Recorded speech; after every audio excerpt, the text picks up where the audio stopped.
Hi friends, welcome to 5 Minutes Tech YouTube channel. Here is Moto G34 smartphone. In this video, you will learn how to change screen recording time limit in your phone Moto G34.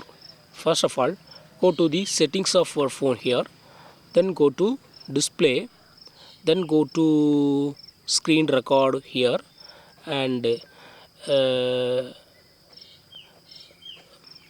here you have recording time limit. Just click it, and here it is already set to unlimited. If you want to set low limit, you can choose from 5 minutes, and up to 60 minutes you can set. You can only set from the available options. If you set unlimited, you can record screen unlimitedly. Okay, in this way you can easily change screen recording time limit in your phone Moto G34. That's all friends. Thanks for watching. Bye. Bye.